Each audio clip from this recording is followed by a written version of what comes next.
Greetings, respected viewers. I'm George from Ireland. Here I am in front of the Victoria and Albert Museum. And look how high it goes. So, anyway, way up there you see the Royal Coat of Arms. If you watch my videos, you will be well used to these now. There's the lion and the unicorn, Oli Swikey, Manny Pulse, the crown between them and so forth. And there is the figure of Queen Victoria, the Widow of Windsor in the middle.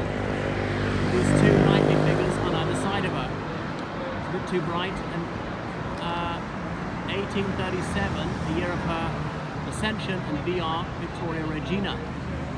Okay, a lion above the crown right at the top.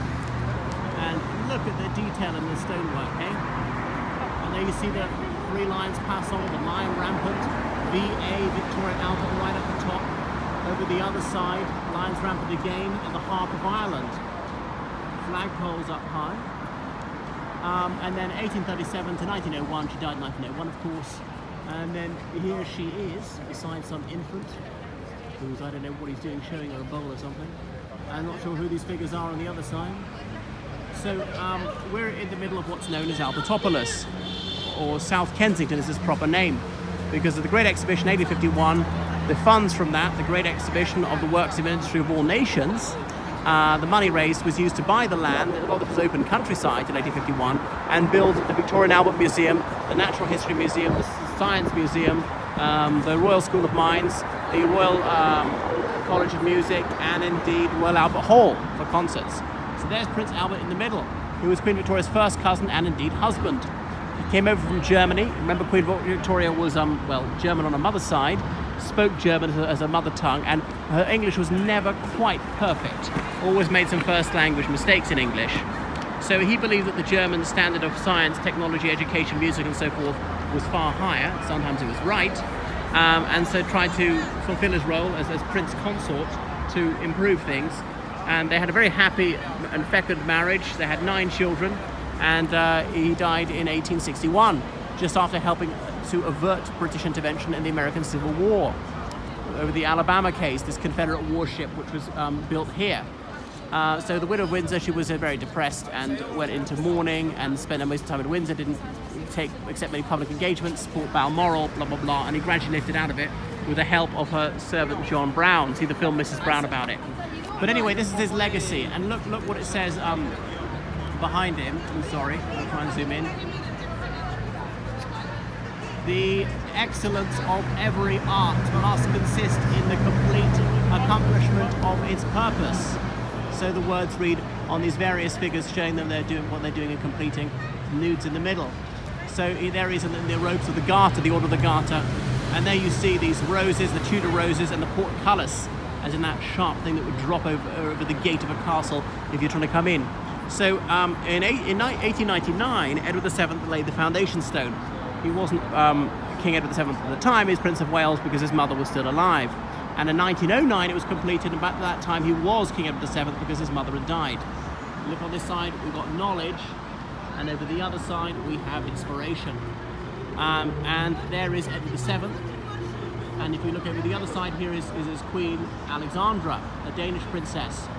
So they were intermarried a lot.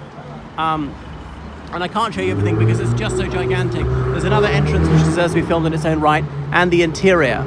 And a lot of it's about science and technology, textiles and so on. You'll appeal to architects, things like that. It's not really my bag, I must admit.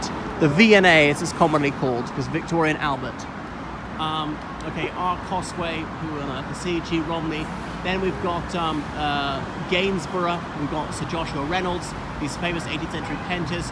Gainsborough's painting pastorals and so on, and I can't even read this bloke from here, the other artist. And so there are many famous artists shown on the other side, but it's not mainly a picture gallery. There's a bit of artwork in it, and showing various distinguished figures from British culture all the way along. So that the red bricks are not too ugly up high. Obviously open to the public, free of charge.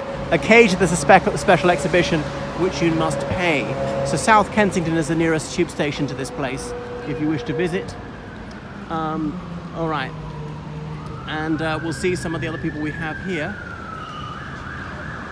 We've got William Turner, The artist after the Turner Prize is named. And then we've got John Constable. Constable country is sort of Essex, Suffolk. He painted those very flat, marshy landscapes, incredibly luxuriant, well-watered meadows.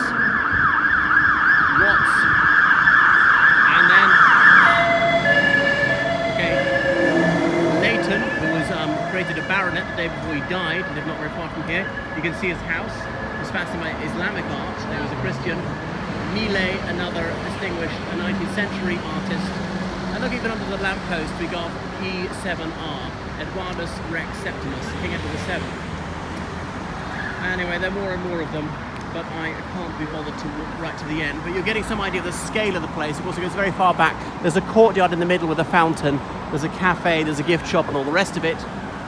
William of Wykeham, the bishop who helped found Winchester College and New College, Oxford.